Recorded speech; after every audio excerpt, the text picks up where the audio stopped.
Avocado mist. Oh, hi, hi, hi, hi, hi, hi, hi, hi, hi. What are you doing?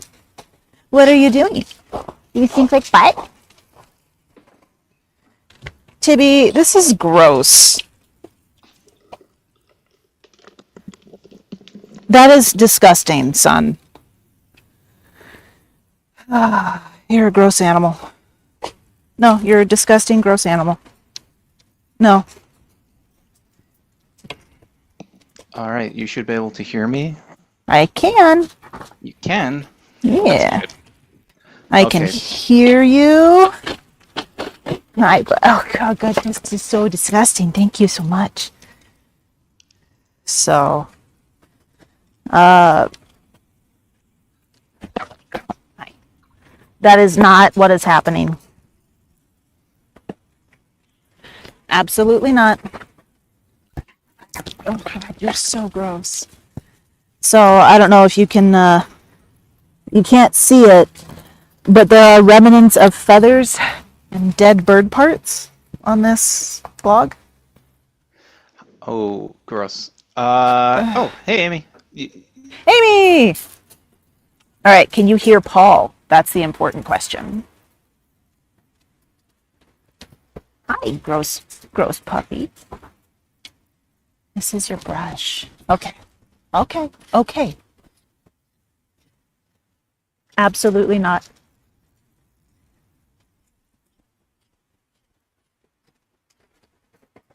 So gross. Nope. Fly spray. Come on, son. Let's go. Right here. Oh.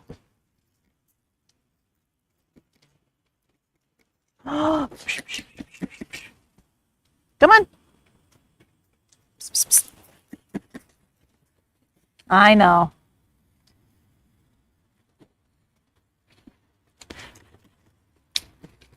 Gross.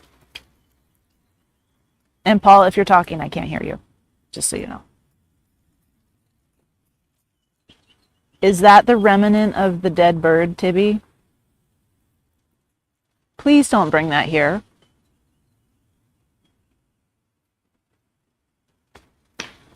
You want brushies?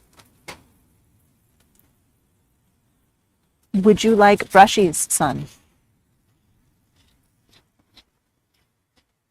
You would? You love those brushes? You love those brushes? This is your grossness.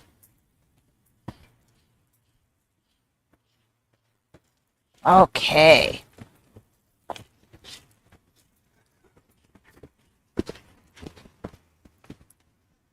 I still can't hear you if you're talking.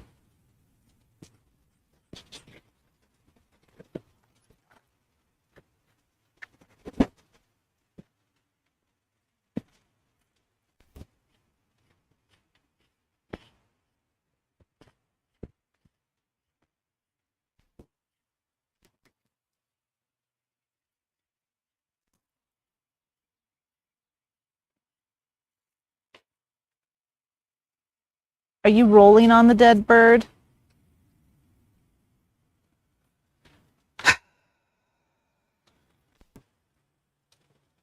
So for anybody who is listening, this is what these animals do in the wild to bring back sense to their pack, to their mate, to their children,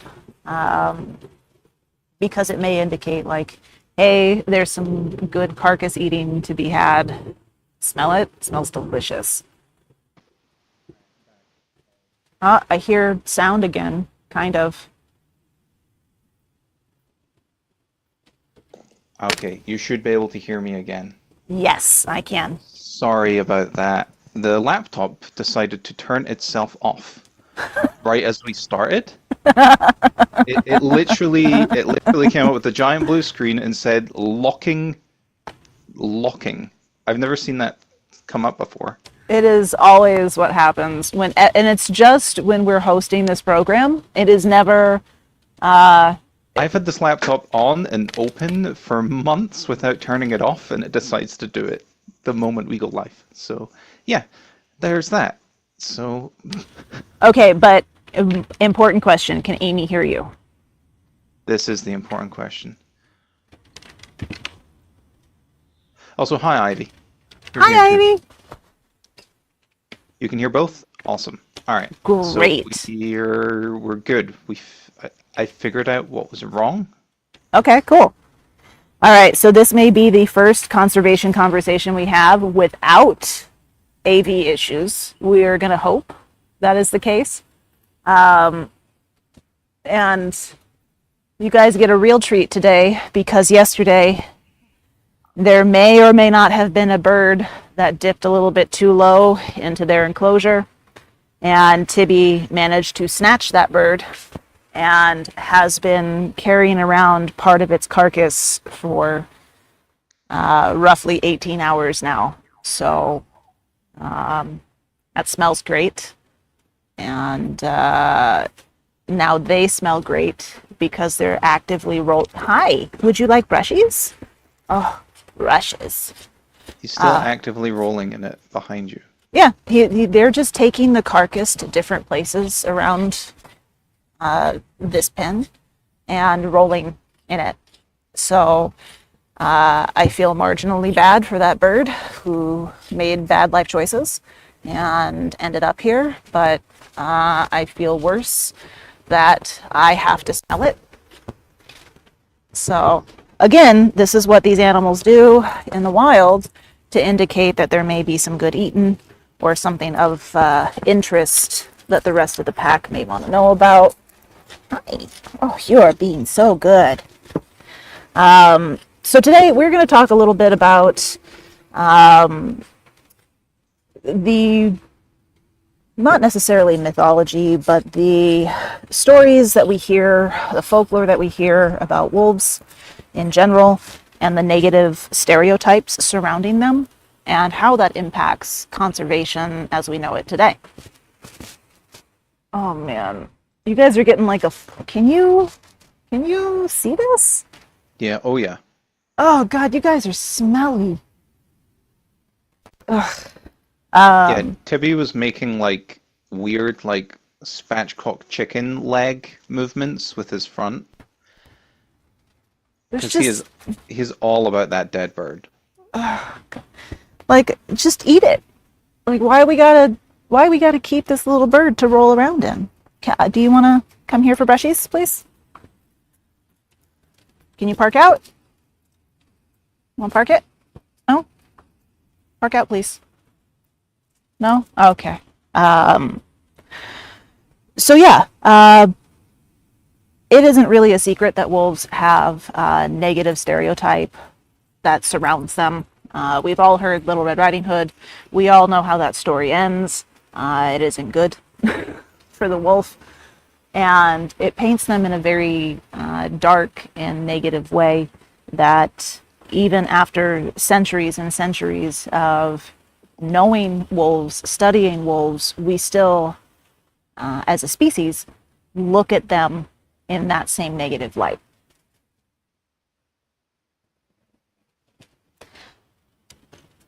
I'm having such a hard time with the smell in here right now. Really? Oh my God, it is like, so also for the record, guys, this is going to be a fairly short conservation conversation. Oh, you were so gross. It's going to be a fairly short conservation conversation because I have a raging migraine. So, it is not a great day to be smelling this and then also have a headache that makes you want to vomit on its own because it is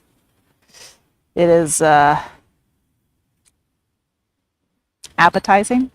Yeah. Oh Yeah, let's God, go it's with just that. it's so gross. Here, thank you, good boy. No, we're not getting snackies right now. I figured, I can do a quick brush on these guys because they're mostly shed out from their undercoat, so it doesn't really take a whole lot to maintain. Yeah, Oh, they're please nearly don't. there. Please don't. Please I don't. do have one question. You No, were talking to somebody absolutely not. yesterday, and were you meant to give them an email regarding the link for? Yeah, I did. You already did? Okay. Yes. I just want to make sure that they know how to get here. Yeah, so it's actually really fun. We had somebody call our number and ask about how they can view conservation conversations and where they can view it. And it's really neat, to have people that you don't know reach out and show interest in a program like this. You smell. Oh, God. So, yeah, today we're going to be talking about negative stereotypes. I'm going to try to brush them a little bit and then maybe do a little bit of target training for them, start brushing up their skill set there. So, yeah, Paul, if you want to take it away. Oh, by the way, my name is Shauna. For those of you who are not familiar with this program or who I am, my name is Shauna. I am the founder of the Big Bad Project. This is Ambassador Tiberius. That is Ambassador Wyatt. And the voice in the sky that you hear is Paul. Hi. Oh, fuck. You are disgusting. Now my whole face smells like that dead bird. That's lovely. Lovely. Oh. Well, if I want to kick it off with like the origins for negative stereotypes, what do you think? Why do you think wolves are often portrayed as villains in Western folklore? And how might those portrayals influence public attitudes towards wolves in today's day and age? So, in the folklore that we're most familiar with, like Red Riding Hood is always a good one to kind of fall back on because it's, I think, one of the most familiar stories that we have about wolves. In most negative stereotype folklore, we're seeing wolves as a warning that symbolizes betrayal, that symbolizes well, your moral of the story is be careful, be wary. Can we not? Thank you. I lost my train of thought here. So wolves, they're often portrayed as villains in Western folklore to represent the unknown dangers lurking in wilderness. Yeah, And I think, sorry, go on. no, it can totally be representing unknown dangers in wilderness. It could be the fear of the unknown, or just the fear of known evil. And a lot of times, the symbolism that these guys have is that of something evil or dark or foreboding. And those are not necessarily stereotypes that we really want to have continue to be portrayed in media or in modern times, because it does have a significant impact in conservation work. Well, yeah, people aren't going to naturally be Nope. around wolves and see them in their natural habitats or see the natural interactions they have. They're going to be based off of what they grew up listening to, watching, hearing, stories, and that right off the, it's first impressions, right? Like if you go into it with a negative stereotype and assume negative things, you then need to have that like deprogrammed out of you. Yeah, absolutely. We talked a little bit about this last week when we were talking about the duality of wolves in mythology and folklore and what that looks like for conservation now. And same things apply even without the duality aspect. We are looking at negative stereotypes of these animals, myths that have been perpetuated over time, and nobody really coming out there and saying much different, or at least we haven't had a lot of traction. You have to imagine that Little Red Riding Hood was written in the 1300s, possibly all the way back to the 1100s. So that's a lot of time to have that story not only survive, but be the representation for wolves, right? And it does take a significant amount of time to undo that damage. Especially, so before the Endangered Species Act existed, we had wolf culls and wolf hunts that were rampant across the United States back in the early 1900s, late 1800s, early 1900s, that nearly wiped out the gray wolf population in the lower 48. Here. Ivy is saying that's part of the reason why she dislikes Disney. Their portrayal of wolves in a negative way. So, as somebody who recently visited Disneyland and has a soft spot for Disney, I actually agree. I think that they have done a great disservice to wolves and portraying wolves in a negative way where you don't see very many, and they have, what gets me is they have multiple opportunities through the work that they do to change that stereotype, right? But it's much easier. Down. You're not going to go down? What do you want? You want to play? I can't play right now. I'm busy. I'm working. You should be working. Disney has had ample opportunity to change the narrative there, and they haven't done so. It's much easier to perpetuate the existing myth than it is to shift the narrative. And hopefully that's a trend that we get to see breaking in the future. Especially, like I said, because I have a soft spot for Disney. I would like to see them do the correct thing in this situation. It's hard to argue with that. It really is. The you know, it's when it comes to entertainment, and not just Disney, there's a whole slew of films and media out there in which they use the widely No. accepted notion that wolves are these mean, snatch your kids kind of animals to make a buck, to draw attention, to build like suspense and stories and all the rest of it.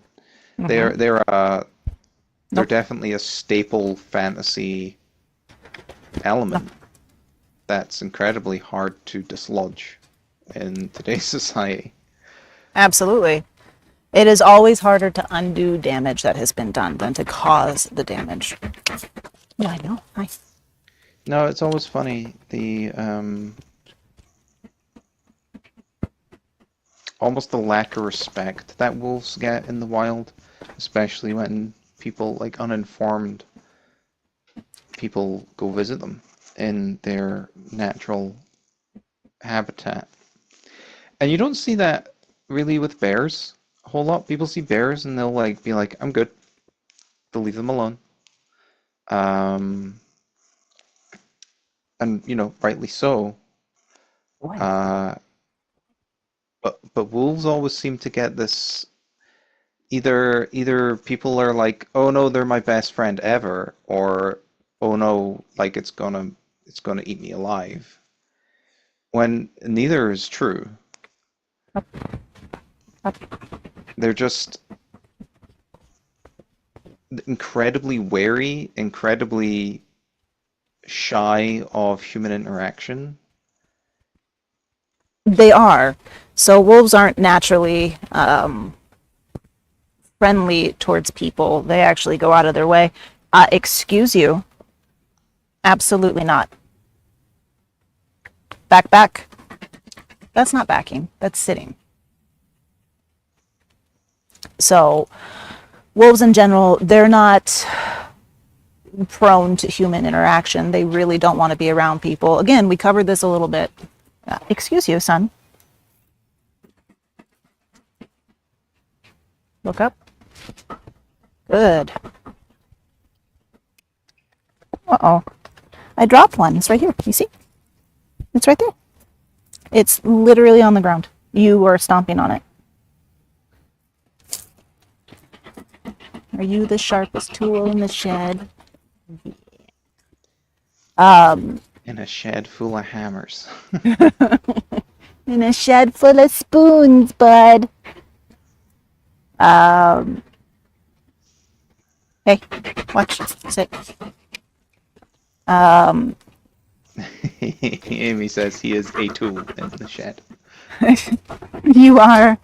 You were definitely something, bud. Oh, hi. You want to join us? You smell worse than him.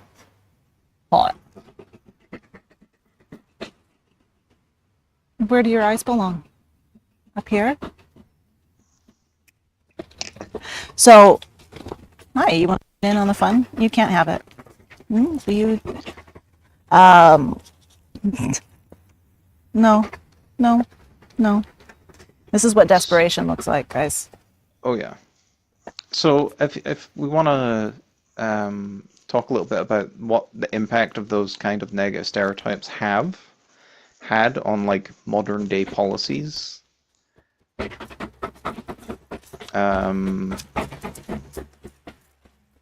There's definitely been perceptions for wolves as dangerous predators that have led to policies focused on their eradication, right? So yes, as I was saying a little bit earlier, we had back in the late 1800s, early 1900s, we had wolf hunts and wolf culls that nearly eradicated the gray wolf as a species. No. You don't want this either. You want to eat it? You want this? You want this? You asked. You asked for it, bud. Oh, that was a party foul. A party foul? It was a Oh party my God. foul. That's gross. It's disgusting. Okay. So again, back in the late 1800s, early 1900s, we had massive. I'm not asking for beans, sweetheart. Thank you. That was, I shouldn't reward that, but that was adorable and I love you. And this was prior to the Endangered Species Act, so there was no protection for these animals at all. And we almost eradicated them. And we really didn't see the negative impacts of our immediate actions. We just thought these are predators. We're expanding out west. We are moving into new territories and moving into more of the expanse of the United States. So it was a lot of, well, we're just going to take this action and not really think about the consequences. You can see the misplaced logic, right? Like, these are predators. They probably kill some of the livestock that they're bringing along with them as they're expanding out west. So just simply get rid of them. Yeah. Like, get rid of them, use their pelts, use their meat, and carry on. With, but that is not the case today. We know better. Well, again, yeah. So Endangered Species Act went into effect. Gray wolves were on it. Studies had been started, and no, absolutely not. That's not how we ask. That was rude.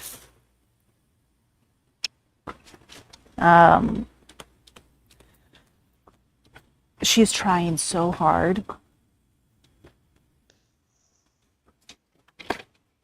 You are trying so hard. Are you being a pretty princess? Is that what you're trying? Just to sidetrack just a tiny little bit, this is the first week that these guys have been on a pure 100% raw diet.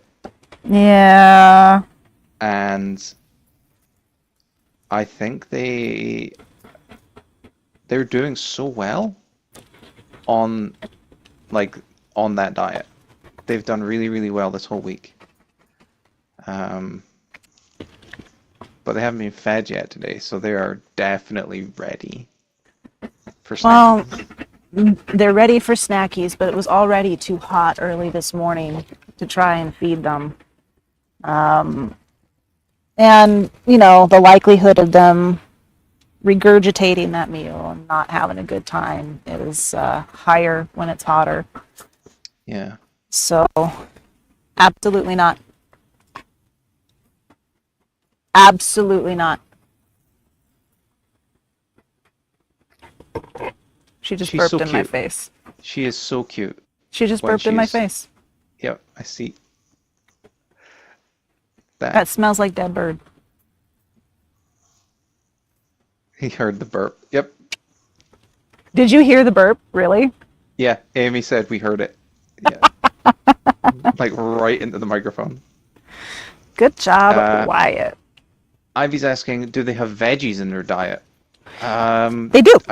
I can pull the whole recipe you have written out. Yeah, so the majority of their diet is going to be meat and bone, and it varies what type of protein we feed them. So we can feed them chicken, turkey, absolutely not, beef, venison, rabbit. Their favorite tends to be, you're giving it to me. I don't want it, but thank you. You need your nails trimmed. But their favorite tends to be rabbit. That's one of their favorite proteins. They also like chicken quite a bit. Beef is hit or miss. Bison is hit or miss. But when I say the majority, probably 98 to 99% of their diet is meat, and then we add in a little bit of like sometimes it'll be broccoli or a mixture of berries like blueberries, raspberries, blackberries. Sometimes it'll be carrots or sweet potatoes. Sometimes it'll be trying to think of what else I've put in their active Here. diet. I can read out. So one of the recipes was raw beef and chicken necks. You don't want it? And this, Look up. so this Let me see. is Let me see. multiple. This will serve them for a couple of days, but just to give you an idea of how long it takes and how much goes into one of their meals. One of the recipes we have been using for their meals is 2 pounds of 90% lean beef, which you can pick up in 10-pound tubes at Costco if you ask behind the counter at their meat section, which is amazing. Oh, you want Target? Um, 3 pounds Absolutely of not. chicken, 3 pounds of chicken necks with the skins removed, which you can substitute if you want with bone meal. Yeah, but we don't like to do that. Like, I don't like No, subbing out for anything. Like, if I know that I'm not going to give them as much real bone, I'll sub in bone meal or calcium powder. But yes, the best thing to do is make sure that they have access to raw bones, raw meaty bones. Uh, it's it's good for their digestive tract, but it's also good for helping keep their teeth clean. And it's just enrichment in general. and it's amazing to hear them crunch bones. I don't know. I'm always in awe when I feed Tiberius in a small, like, confined space, and I hand him something that is really bony, and he eats it in like 5 seconds, just crunches it into nothing, and then swallows it. It's yeah, it's really humbling. Um, so they also get a pound of beef liver, a pound of chicken hearts, a pound of beef hearts, No, 10 pasture-raised eggs without shells, 8 ounces of kale, 8 ounces of broccoli, 8 ounces of dandelion greens, I like that 12. you're reading the recipe that we don't follow to a T. I know, I know. Like, This is just an idea of the amount of different, like the amount of variety, right? Like the blueberries, raspberries, blackberries, cranberries, the hemp hearts, the mussel powder. It's all, it's really well thought out, and it's gross. it shows in, well, it shows in their poop. You were Just getting a little too pushy, buddy. There's nothing in there. Oh, look it. It's empty. He's so He mad. is so pushy right He now. is so mad. Amy says Good. poop emoji. No, you were being pushy. I'm not rewarding that. It's bullshit. I'm not rewarding that. No. So, yeah, you were talking about the. So we keep getting sidetracked with these guys and their diet and their antics. So until the Endangered Species Act went into place, there was really a free-for-all on these guys, and it had to do with some of the interactions that they had with humans. I'm assuming as we expanded west and we encountered these animals in the wild and they saw livestock that was easy pickings, that influenced. I'm sorry. Like, I saw it coming. Oh my god. I saw it coming. Hold on. I'm gonna disappear out of frame for a second so I can put the empty bottle of fly spray off to the side. Come on.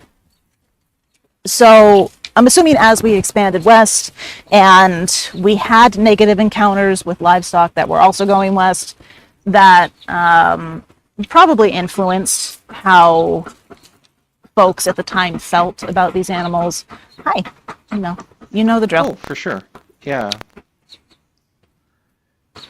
The as those expansions happened, and No.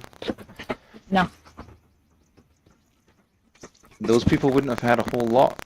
They couldn't really afford to have anything be taken from them either. So. No. Sorry. Minor crackling when I speak. Okay. Weird. I don't See hear if I it. can fix it. No.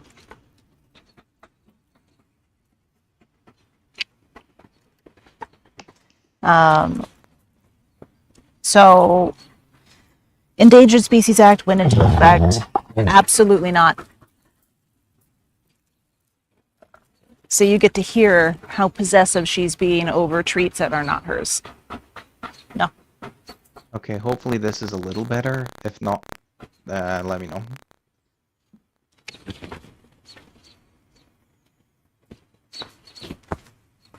No, it went down.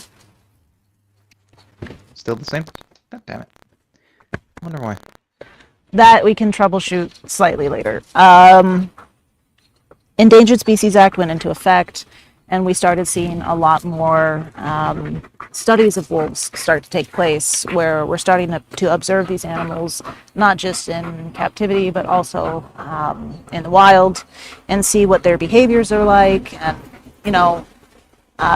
for those not familiar, initially there were studies done on wolves where even the scientists came out later on and were like, sorry, our bad, we got it wrong. We did further study, and these animals, there is no alpha theory anymore. There is no alpha male or alpha female. There's a dominant breeding pair. Instead, we got it wrong, our bad. So even in the short amount of time that we have been able to study wolves in the quote-unquote modern day, we are still learning new things about them. We're still learning about their social structures and the impact that hunting has on social structures, the impact that the detriment of those social structures has on livestock predation. So there's all sorts of stuff that we're still learning about wolves.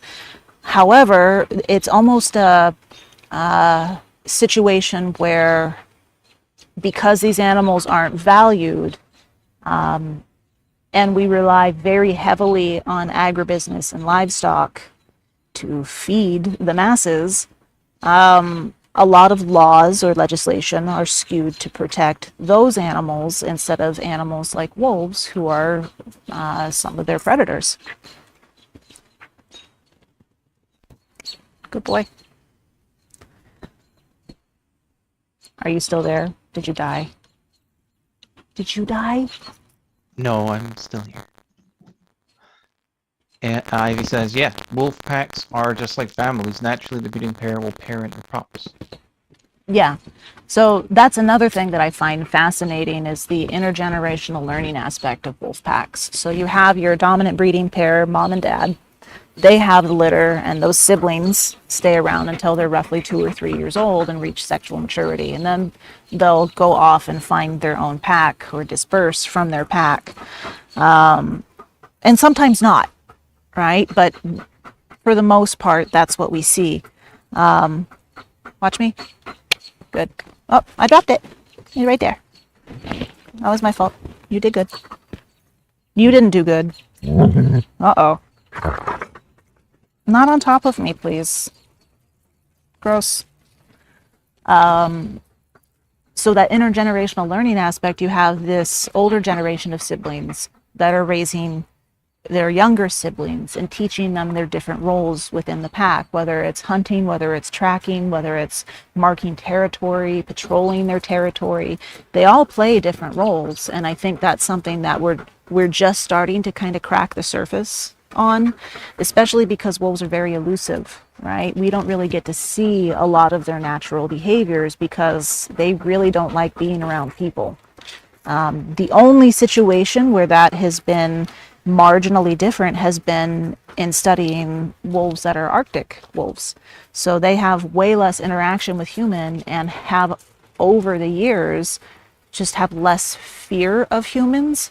But what you see when you watch these animals, when you watch scientists that are observing these animals, are not aggressive animals. They're curious, they're wary, they're aloof, but definitely not aggressive. Are you being good? Being so good. You're being so good. That's what I'm being told. Beans. So, Hold. switched up Hold. gears a second. Good girl. Okay, no beats. No, absolutely not. I have a question here about education and changing perceptions. How can schools and community Beans. programs use myths and facts to educate the public about the real behavior and ecological role of wolves? So what I would love to see happen, and what I think a lot of institutions are pushing for, are more earth science courses within schools. Right now, I believe only 2 states require any earth science to be taught at all, and only one of those states requires it to be taken to graduate high school. So we're not really doing our children a great service, or future generations a great service, by denying them what I consider critical education. Like, how are you supposed to address a biodiversity issue if you don't know what that is? How are you supposed to address conservation issues if you don't talk about them? And those are real world things that impact us and our species and every other species out there. So it's crazy to me that we're not requiring this discussion. And I mean, this can go into a whole tirade about the American education system and what we prioritize and what we don't, what we should be learning in schools and what we're not.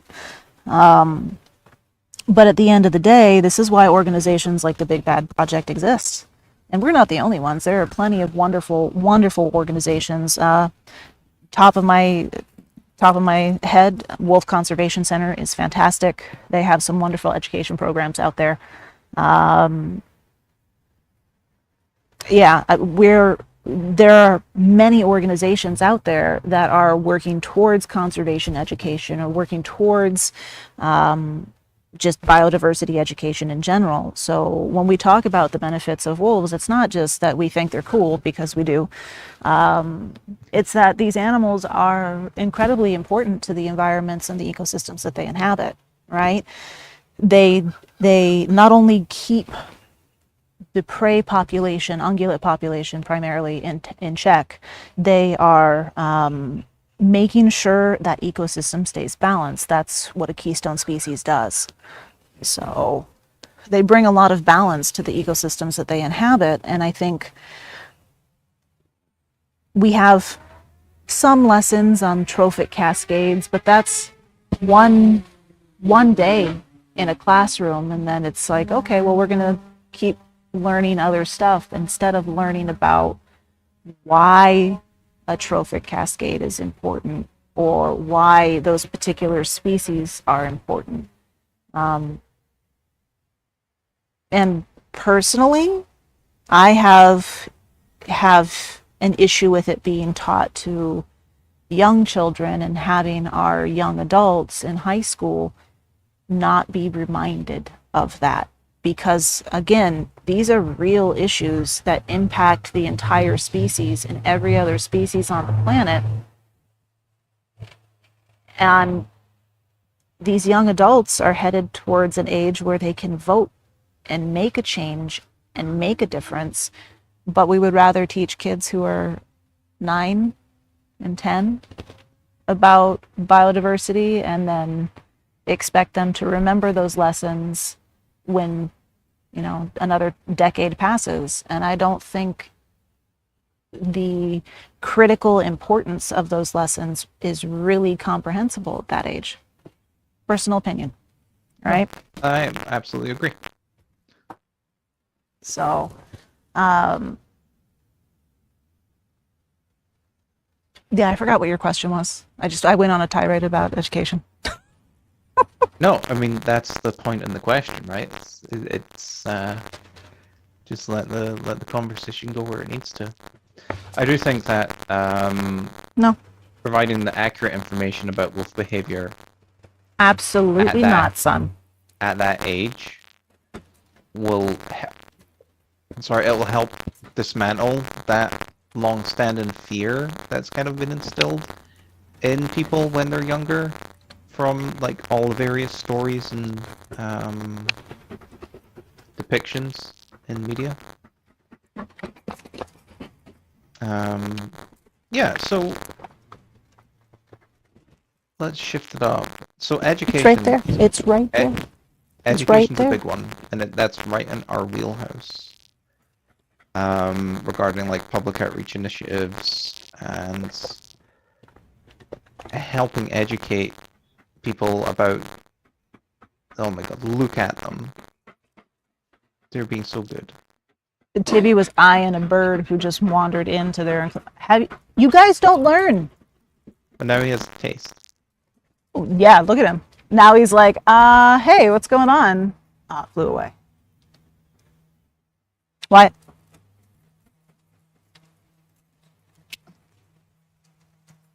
They're being good. They are. We're working on manners today because, as you can see, you don't remind them every so often. They get a little pushy and they get, you know, a little rambunctious, and that's not something that you can tolerate in animals like this. Yeah. They're of course going to be what they are, but you also want to make sure that there's a healthy boundary and respect. And over the last week, I admittedly had neglected working with them on some of these things, and it doesn't take long for them to regress, and it doesn't take long for them to ignore or push boundaries. That was so gross. That was right in your face. That was my mouth. No. So, You were saying, go ahead, shift gears. well, we've already talked about it before, but the sharing the success stories of wolf reintroduction after their near complete abolishment from the United States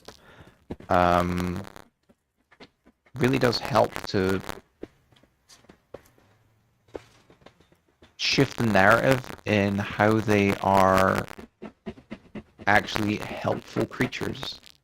They're helpful to the ecosystem, and they're not these big scary animals that are gonna, you know, come out at night and snatch your kids, right? Are you gonna snatch children, Tibby? Like their reintroduction to Yellowstone specifically has been a huge success. So Yellowstone's kind of an anomaly in a way because, you know, it was so gross. Please don't. It was so heavily studied. So we've gotten a lot of data. At the same time, that data is a little skewed right? Because it's so heavily concentrated in essentially a punch bowl of a place, right? Yeah. So, all right. I'm interested to see the Colorado wolves and their studies and where Absolutely. they're and what impact they're going to have over the next, 15, 25 years. And really get to see a completely different landscape and and how they are handled in that area and what kind of impact they have. Yeah, so what I was going to say is that in Yellowstone, we have had the benefit of being able to research those wolves for 30 years at this point, over 30 years, and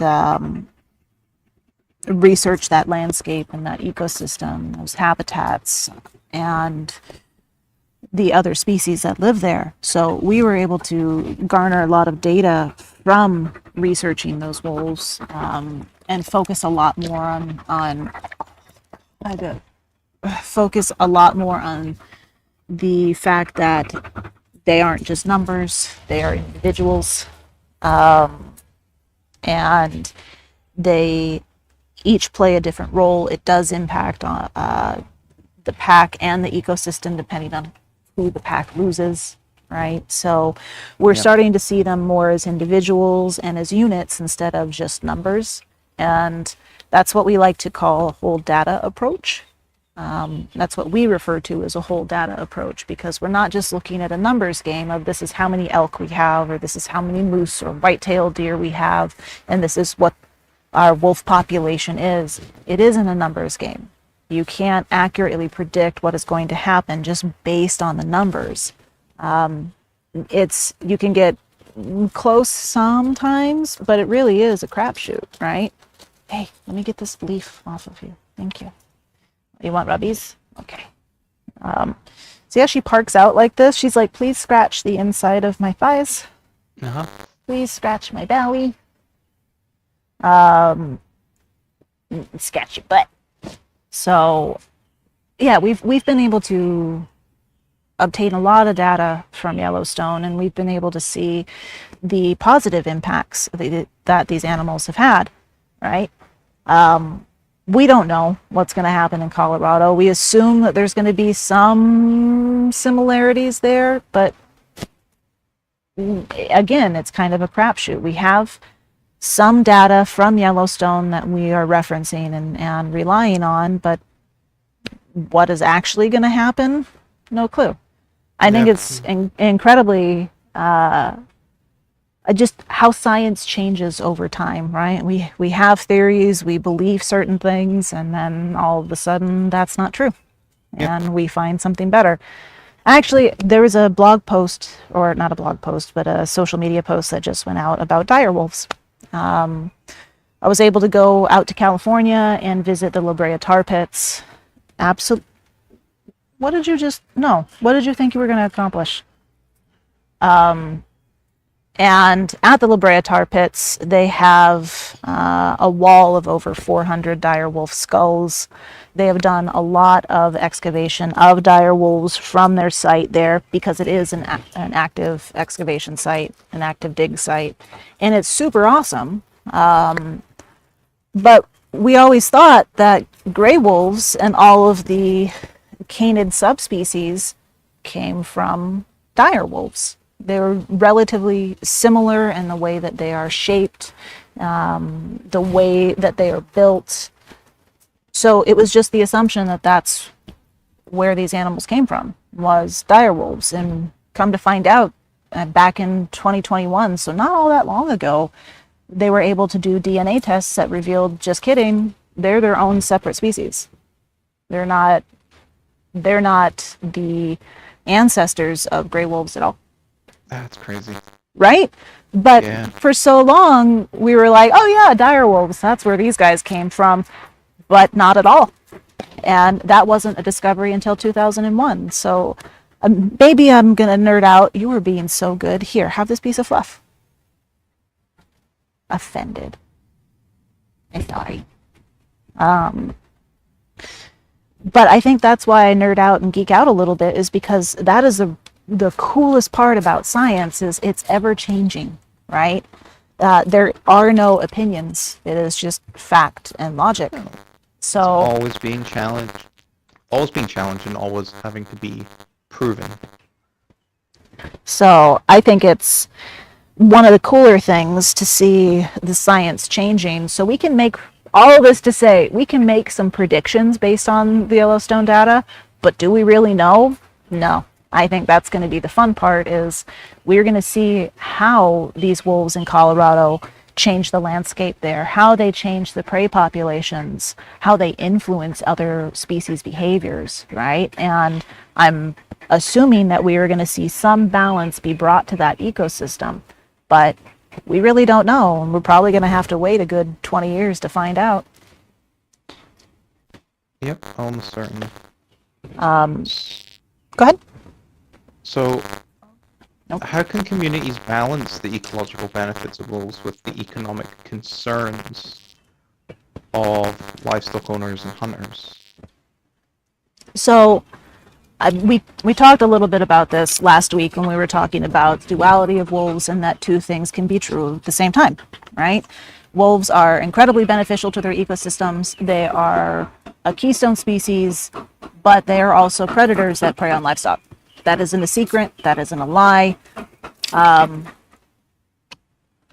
But, oh, you dropped it.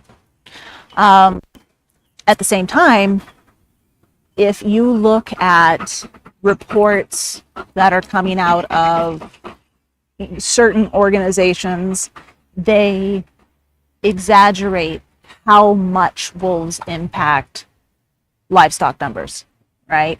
Ivy, you and I were actually talking about this the other day, where there are incorrect numbers and data being reported by other institutions. Oh, gross, gross. That was my mouth again. Look at me. Watch me. I threw it over there. There's another one over there. You're as sharp as a spoon, bud.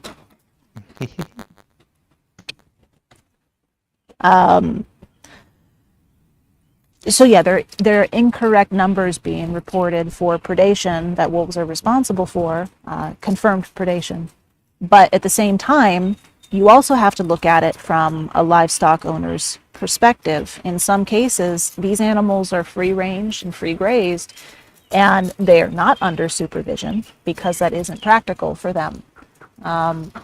So they have 50 pregnant heifers that go into a valley, and they come back expecting roughly 40 to 50 calves from these heifers, only to come back to 10, right? Or none at all. And they're absolutely not. That is not what we do.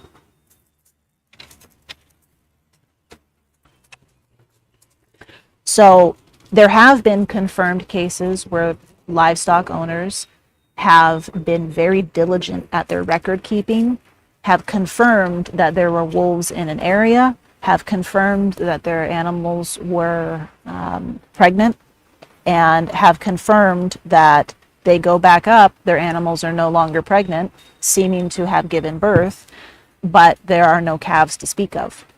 So there have been instances where livestock owners have been reimbursed, even though there was no visible evidence of livestock predation. The fact that there were wolves confirmed in an area, and the rancher was so diligent about keeping those records, played to his favor. Now, I'm sharing that because that illustrates, what if there are livestock owners that are not so diligent about keeping those records and they still report predation? Yep. Those numbers aren't counted. Okay. Absolutely not. No, we do not behave that way. These are not yours. What a good boy. Are you vomiting things up now? I don't know if you guys could see that.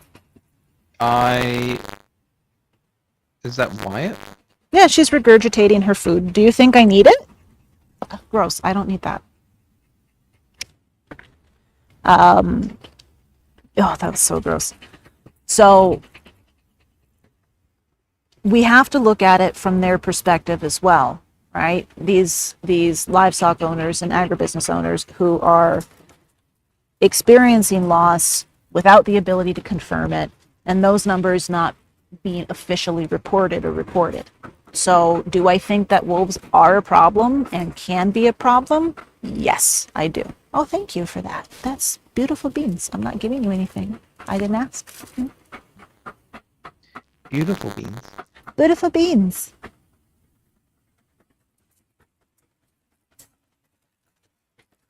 Beautiful beans. Sit.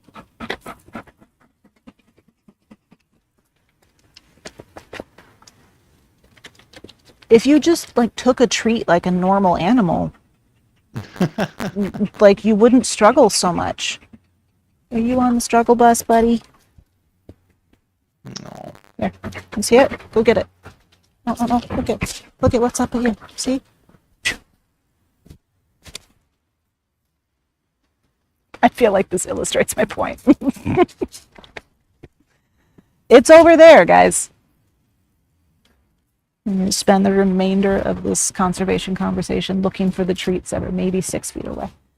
Oh my god, they are something else. They are the apex predators, ladies and gents. But no, I think that when it comes to wolves and livestock, there will always be conflict.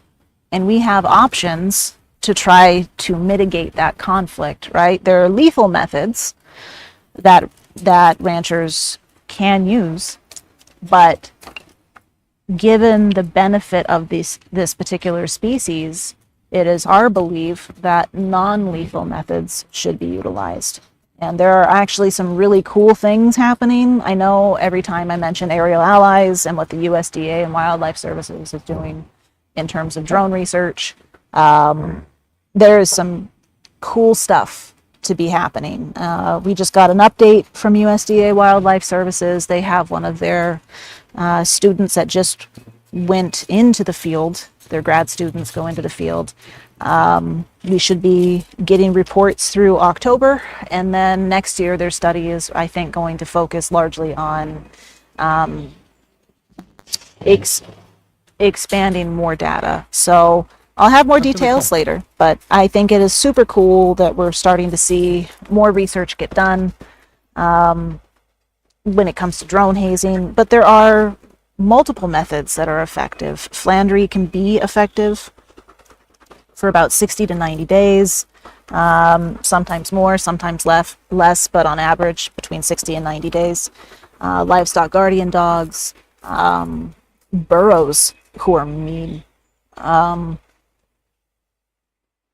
range riders, fox lights. I mean, there are so many non-lethal methods out there, but some of it is not feasible. Even fencing. Fencing's great. The study that Voyagers just did not too long ago, showcasing that they were able to deter a large amount of predation on a ranch just by installing fencing.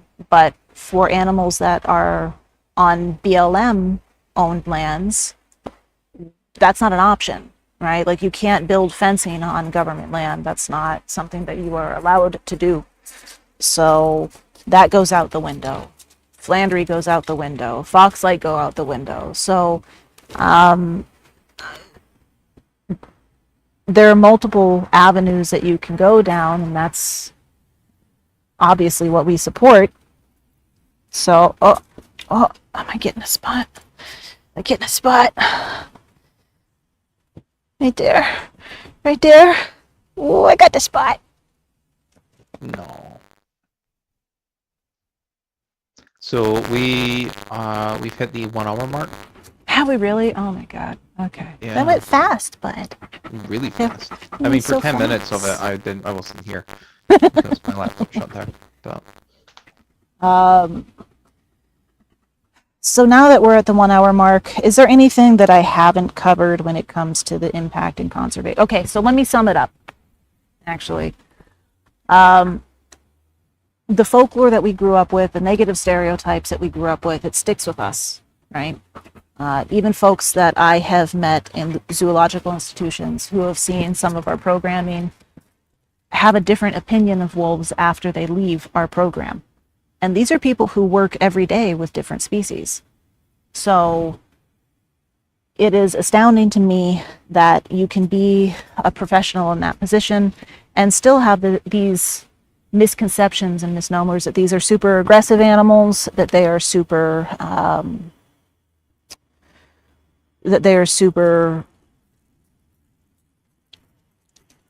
not aggressive. There's a word that's on the tip of my tongue. Aloof animals. Yeah. Sorry. My brain just stopped working for a second. But they're super, they can be aloof but not aggressive. And I think that is just such a misconception that they have to be, stop it, they have to be all of these things. Your teeth look so good, bud. Hey, you're so good boy. You're so good boy. So when, Rose, thank you.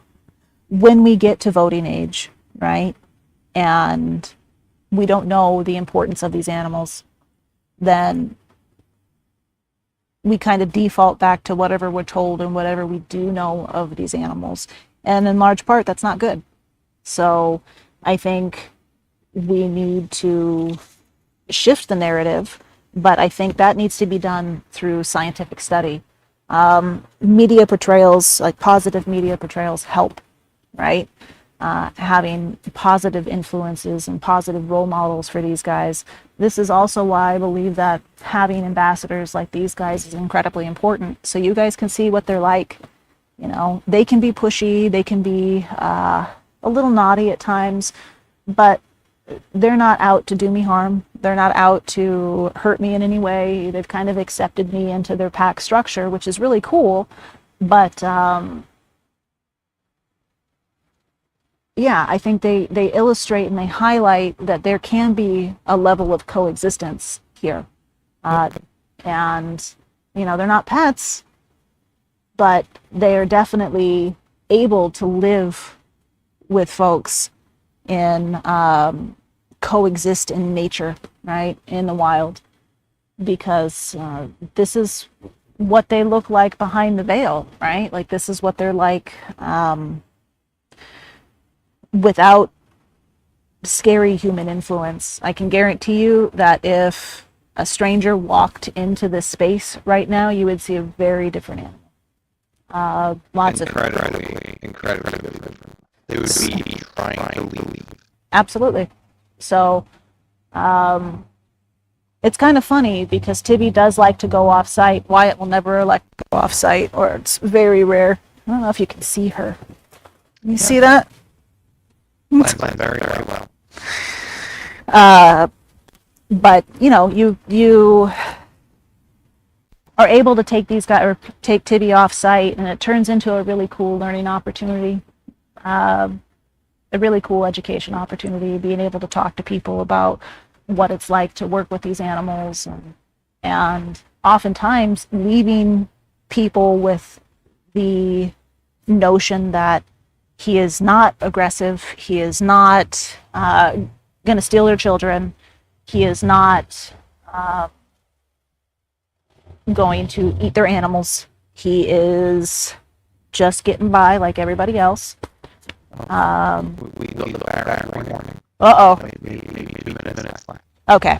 So all of this to say, I think education is super important. I think having ambassadors out there showing people what these animals are like is incredibly important. I think that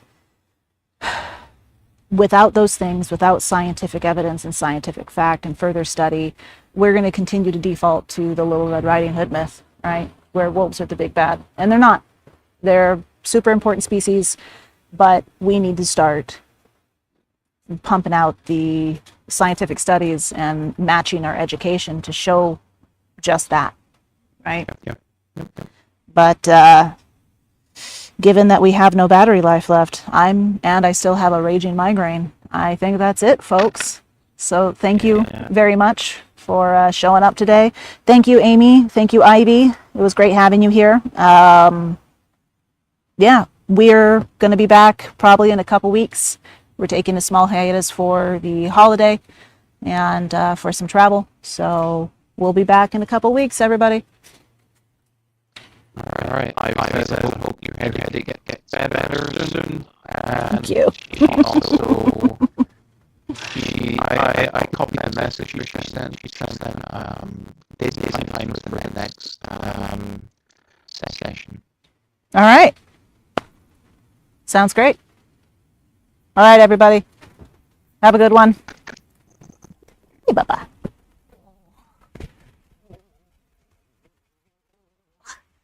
Oh, gross. No. Don't. Oh, don't. You're disgusting. Please don't. I still love you.